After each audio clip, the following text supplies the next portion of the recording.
momentos de muita turbulência e dificuldade, porque você está louvando a Deus, agradecendo a Deus por algo que Deus ele fez e também se preparando para que Deus faça coisas maravilhosas no meio do seu povo. O nosso grande objetivo em uma festividade como esta é rendição de almas. Isso precisa estar como foco principal para a obra que nós fazemos. Porém, o Salvador é Cristo e o que converte corações é o Espírito Santo. Então nós temos que também estar sob a égide dele e em sua dispensação caminharmos, porque é ele quem faz. Nós fazemos apenas a nossa parte. Porém, amados irmãos, o resultado tem sido benéfico porque existem algumas almas dentre nós, os salvos, que já estão meio que à beira do precipício. Um trabalho como este nos resgata uma vez mais. Então, quem disse que não se salvou almas? Quem disse que o Senhor não trabalhou de maneira a restaurar o seu povo?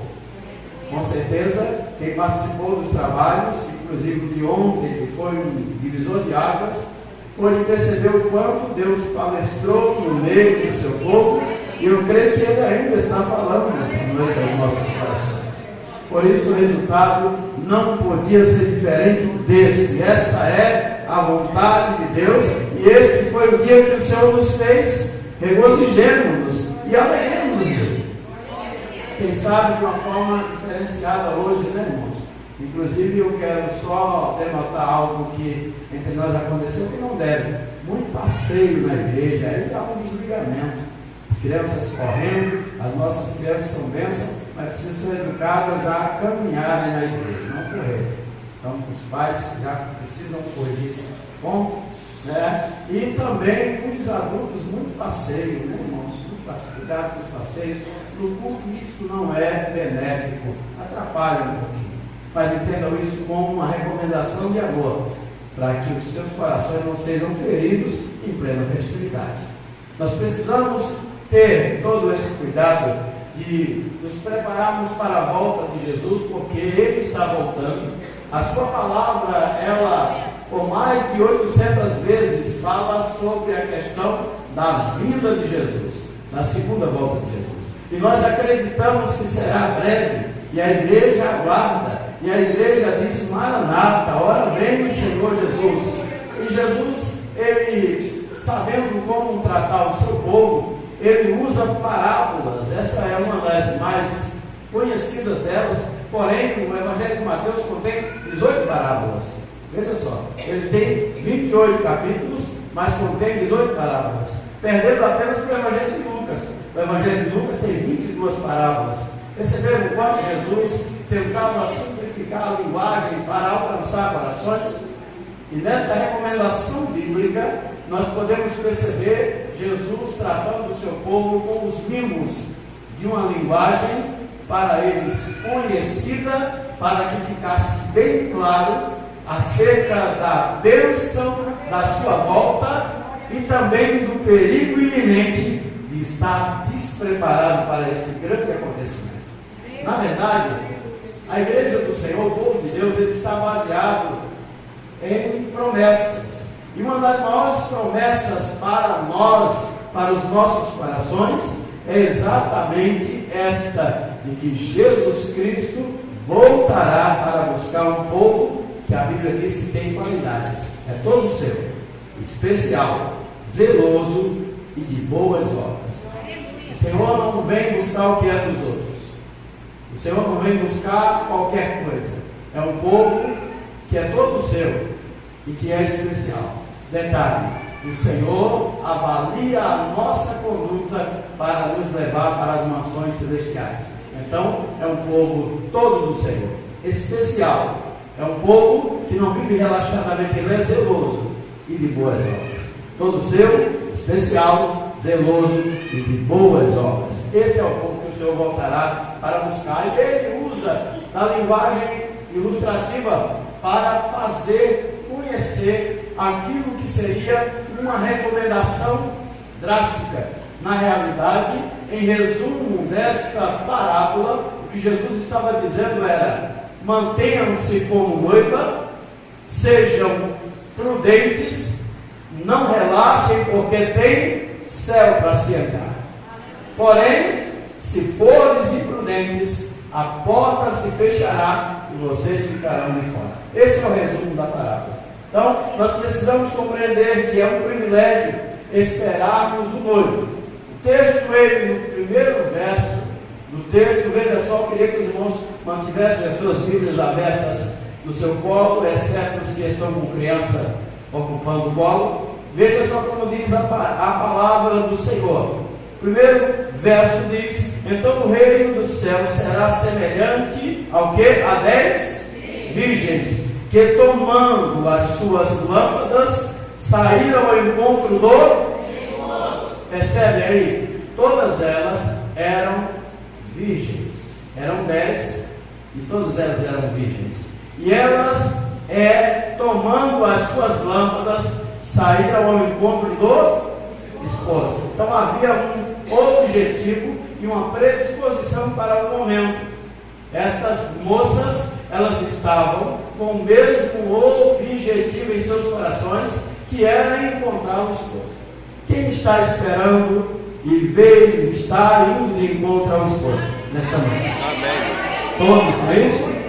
Porém, irmãos, nós podemos perceber que existe uma ameaça para que nós nos desfoquemos daquilo que é o objetivo. Na realidade, quem tem um objetivo, uma vida inclusive, ela não tem sentido se ela não for uma vida vivenciada com um objetivo.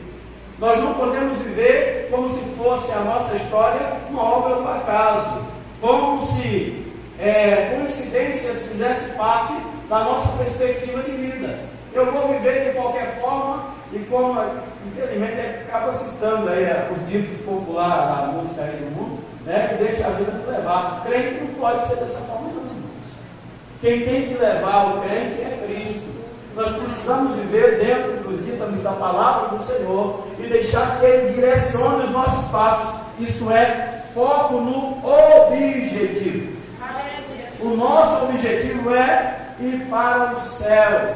Nós podemos perceber que alguns relatos foram dados aqui e deu para se perceber que o tempo do preparo da festividade das irmãs foi um tempo tempestuoso.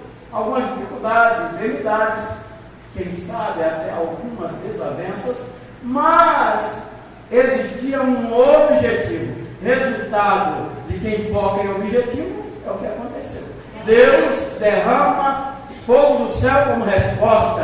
Deus derrama vitória como resposta. Deus move o sobrenatural, opera cura, faz maravilhas como resposta. Mas é preciso que haja uma soma nesta matemática, porque o resultado certamente virá. Então o texto ele já começa dizendo que essas virgens elas eram 10, porém, verso número 2 diz: e 5 delas eram prudentes e 5 loucas. 5 prudentes e 5 loucas. 5 vigilantes e 5 relaxadas. 5 que estavam atentas ao que estava ao seu redor e 5 que estavam displicentes com o zelo da sua própria vida espiritual.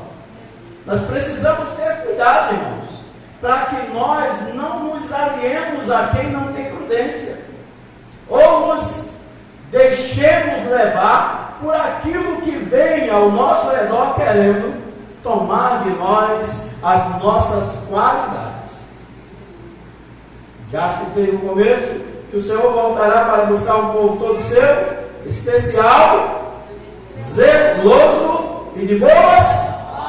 Então precisamos estar atentos, porque senão nós entraremos no time das loucas. Veja só, e o verso de número 3 diz: as loucas, tomando suas lâmpadas, não levaram azeite consigo. Ser preventivo, amados irmãos, é ser proativo naquilo que precisamos nos posicionar. Nós não precisamos ou não devemos esperar sermos impulsionados empurrados por circunstâncias para que possamos tomar iniciativas. Nós sabemos que existe um objetivo, nós sabemos que temos que estar preparados, mas qual tem sido a nossa reação? O verso de número 3 diz que as prudentes, mas as prudentes levaram o quê? Azeite em suas vasilhas, com as suas lâmpadas. Azeite consigo em suas lâmpadas. Jesus ele está dizendo aí que o que faz a diferença entre o louco e o prudente é que o prudente, na verdade, ele é alguém que providencia formas e maneiras de estar atento a tudo que está ao seu redor. Eu sei, pela experiência de A mais B vivenciada em minha vida, que a vida cristã ela é feita de momentos bons e momentos difíceis. Até porque a luta, ela não só vem para o ímpio, a luta ela vem para o crente. Ainda mais quem deseja agradar a Deus se torna inimigo do mundo. Então, o adversário ele vai tentar cercar de todas as formas para tomar a tua coroa. E Jesus falou em sua palavra: guarda o que tens, para que ninguém tome a tua coroa. E ele diz: eis que venho sem demora, e comigo trago o meu galardão, para dar a cada um conforme as suas obras. Se existe galardão, existe recompensa. Se existe um momento em que nós seremos chamados para um ajuste de conta, eu preciso estar vigilante quanto à minha vida espiritual, porque senão eu vou entrar no time daquelas virgens nécias, daquelas virgens loucas. Qual tem sido o meu posicionamento? Eu estava hoje pensando nessa mensagem à tarde, e o Senhor me fez lembrar de um instrumento utilizado na iluminação lá no Nordeste, que é o candeeiro. O candeeiro é essa lâmpada que as virgens usavam, sendo que lá tocava a querosene. Nos dias bíblicos era mantido com o azeite. E ali é necessário ter um combustível e um comburente e um reservatório. O combustível é ou querosene ou azeite. O comburente é o pavio. E o reservatório é aquilo que se chama vasilha no texto bíblico. Então é mais ou menos um objeto arredondado, né? Um vasinho com um pescoçozinho mais afinado e um pavio, né? Embebido naquela solução, naquele material, para que, faltando a energia, acende o lampião, faltando a energia, acende o candeeiro. Na verdade, o pavio sozinho tem a condição de queimar, de acender, mas ele se apaga rapidamente. Se você pegar um pavio de candeeiro ou de lâmpada, como a Bíblia fala, e ele não estiver embebido em uma solução do querosene ou até mesmo do azeite nos tempos bíblicos, ele vai acender, mas aquele comburente, ele vai imediatamente se queimar, porque o azeite ele faz com que a chama não se apague e o pavio não queime de uma vez. Assim é na vida espiritual do crente. Ele precisa ser um pavio, mas não pode estar apagado. A Bíblia diz que o Senhor ele é aquele que não despreza nem a cana trilhada, nem o pavio que fumega. Porque se fumaça, está fumaçando, ele pode pegar fogo ainda. E o Senhor aposta até a última hora na vida de todos nós e de toda a humanidade porque ele acredita que em dado momento a sua chama ainda pode acender no coração. Então Deus não despreza um coração quebrantado. Porém, é necessário, para se manter aceso, estarmos embebidos no azeite que representa o Espírito Santo de Deus em nossas vidas. E eu me recordo que em mais uma, só para a gente entender mais ou menos o contexto, em mais uma situação, em mais uma referência quanto ao candeeiro, que a minha velha mãe, ela tinha a prática, de vez por outra, dar aquela balançadazinha, para perceber se ainda tinha querosene armazenado ali. Eu pergunto, você tem balançado o vasilhame que representa a sua vida espiritual, para ver se o Espírito Santo ainda está atuando em sua vida? Será que temos olhado para o reservatório para ver se tem alguma coisa ali para ser gasto? Muitas vezes o que nos falta é o zelo de analisarmos a nossa vida espiritual. Como está o meu reservatório? Senhor, quanto tempo que eu não tenho orado?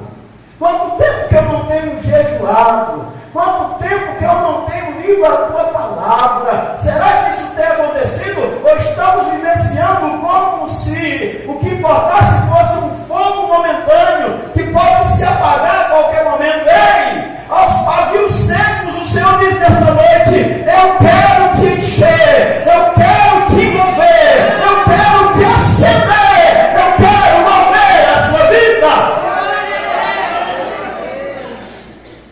O Espírito do Senhor, Ele deseja envolver a igreja para conservá-la acesa para a volta do Senhor. A vasilha representa a nossa vida espiritual. Porém, se a nossa vida espiritual estiver cheia de brechas, o azeite vai embora. Uma das coisas que precisa ser visto é dar aquela olhadinha no fundo do vasilhame e observar se tem a marca de algum gotejamento. Se tiver, é porque alguma coisa está vazando por ali. Eu pergunto, você tem observado? Nós temos observado na nossa vida espiritual se há alguma brecha para que o Espírito do Senhor possa estar se retirando de nós? O pecado fura o vasilhame. O pecado esvazia a reserva.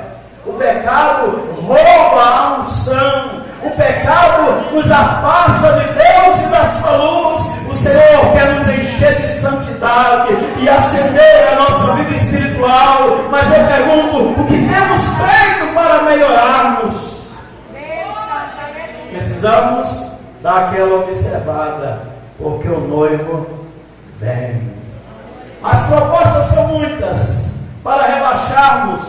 E o verso de número 5 diz que, tardando o esposo, todas cochilaram, tosquenejaram todas e dormiram.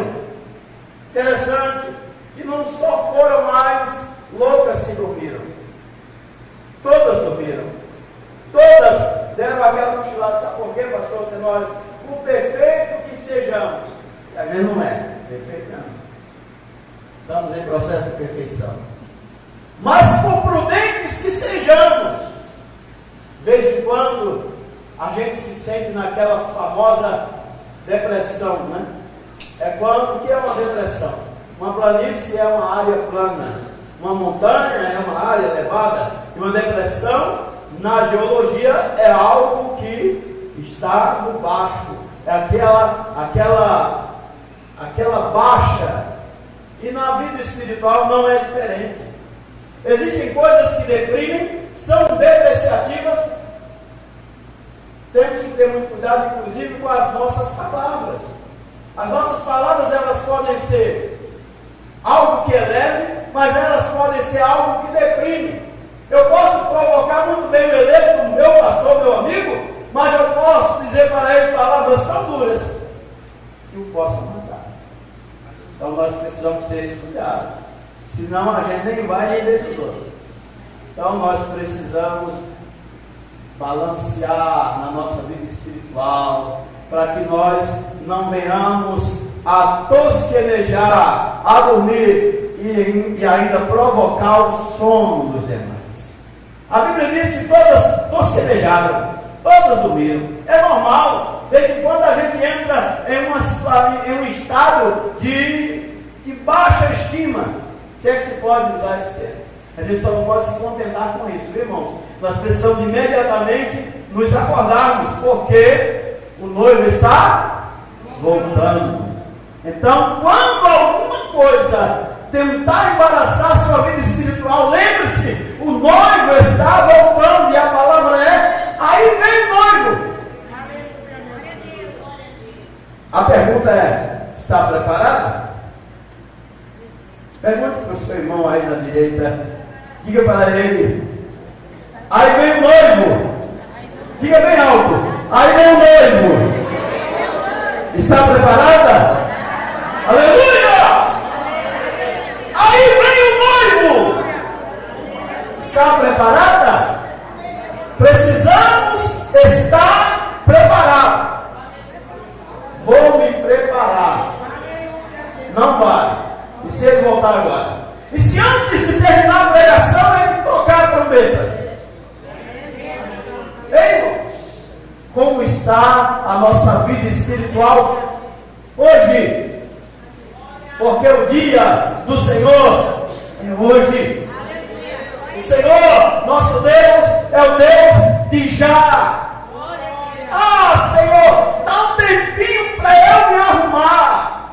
Dá um tempinho para eu me corrigir. Dá um tempinho para eu poder cuidar de alguma coisa que ficou para trás.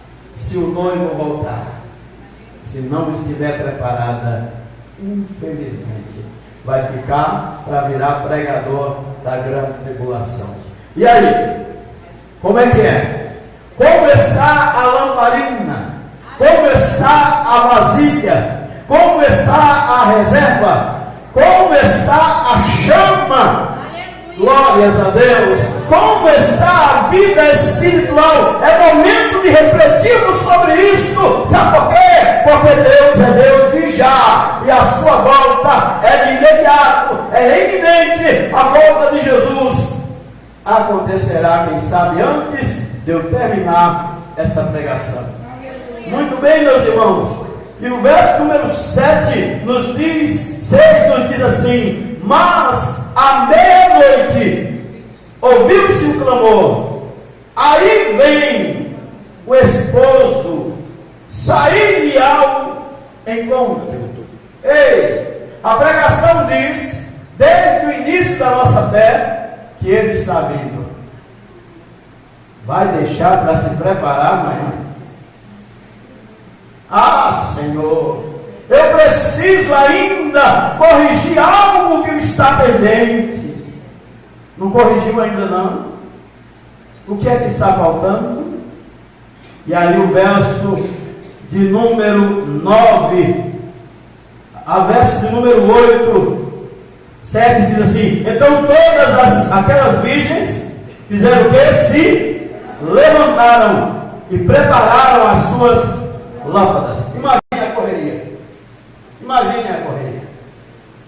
Aí vem o esposo, sai ao encontro. Ou seja, olha, vamos encontrar ele, está vindo ali, está vindo ali, está vindo ali. E aí começa aquele alvoroço. Todas começam a se arrumar, ajeitar, retocar o que estava pendente para o momento. E agora elas começaram a observar que elas precisavam estar preparadas.